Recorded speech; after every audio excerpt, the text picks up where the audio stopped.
Alberta and Melody. Hope you guys are doing well. This is a story about the time Mel and I went to New Mexico one weekend to go fishing.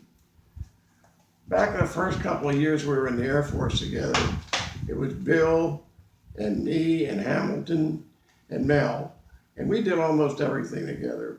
We lived in the same barracks, we shaved and showered in the same latrine, we ate in the same chow hall, usually at the same table. We worked in the same art shop, and we worked in the same theaters downtown. We did almost everything together. But this is the time when it's just me and Mel. And I don't remember whose idea it was. I think it was his. We decided to go to New Mexico to go fishing. So we got in my MG. We got some fishing poles and fishing tackle and some sleeping bags. We got on Route 66 and headed west to New Mexico. We got into the Sangre La Crista Mountains, and that was the home of the Red River Valley. Now the valley was very, very deep and very, very narrow. And we had to go through those hairpins to get to the valley floor next to the river. That's where we were gonna do our fishing. Anyway, so that night we got there just about time to go to sleep. And we laid there in our sleeping bags and talked to each other the way you do when you're camping, try to talk each other to sleep. And we talked about stuff like astrophysics and international finance and fishing and all kinds of stuff we didn't know anything about. We woke up the next morning, it was like being in the bottom of a well. There was a sky blue light coming from above, and then both sides were dark. The valley was so deep and so narrow that the sun didn't actually hit the valley floor till about 9:30 that morning. Anyway, so then we started fishing. We put some salmon eggs on our fishing hooks, and we cast upstream, and we watched it float downstream, and then we reel them in and cast upstream, watch the float downstream. We did that for about an hour, and we never caught any fish. So we decided to move upstream a few miles and put everything in the car, drove upstream a few miles, did the same thing again with the same result. Then we decided maybe we ought to try to fish in one of the lakes. So we went to this lake, and the lake was full of water all the way up to the grass, and the grass was real high. And this is indelibly etched into my memory. I'll never forget it. One of us stepped in a cow pie. I don't remember which one it was. And whoever it was mad as hell. And the one that didn't step in it thought it was funny. Not that the other guy stepped in the pie, but then he got so mad about it. And then one of us got stung by a bee. The same thing happened. Got real mad. The one of us that didn't get stung laughed at the one that got mad about it. But I don't remember who got stung, and I don't remember who stepped in the pie. So anyway, after that, we decided that was enough fishing.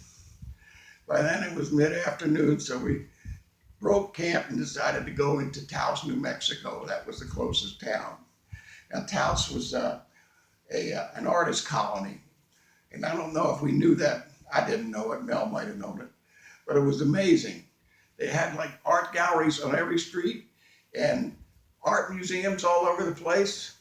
And since we both worked as technical illustrators for the Air Force, we were very interested in art. So we went into all these galleries and museums and everything, and it was really amazing. We saw this one painting. It was a painting of a bunch of cattle running with the lightning strike, and it was at night, and the mountains in the background were lit up, and the sky was lit up, and the terrified look on the cattle's face was lit up. And it was an amazing painting. Mel and I both admired it. It was painted by a fellow named Harold von Schmidt. And there was a price on it for $400.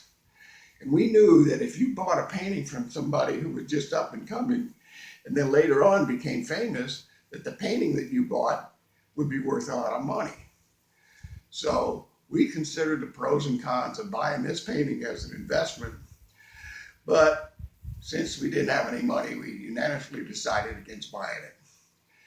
And then we went to, by then it was dark, and we we went camping somewhere. I don't remember where we went camping. And the next morning we came back to Taos and we went to this museum, a historical museum.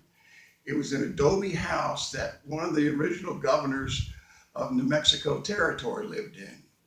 And this adobe house was a single floor house. It didn't have a back door in it. And the governor and his family were beset by Indians, and they were trying to get into the house to kill the governor and his family, and he was holding them off at the front. And his wife and daughters were trying to dig a hole through the adobe in the back so they could get away. And this was all written in a narrative at the museum. Well, they got the hole dug big enough for them to get out, but the governor couldn't get out. They wrote in the thing that he couldn't get out because the arrows were stuck in his head and he couldn't get through the hole. And anyway, that was sort of a fascinating story for us. And then by then it was afternoon. It was time for us to go back to Amarillo. So we jumped in the car and headed east on Route 66. And it was like, what a wonderful memory I have of Mel, and just two drifters off to see the world for a couple of days. And I'll never forget him, and I'm proud to say he was my friend. Thanks.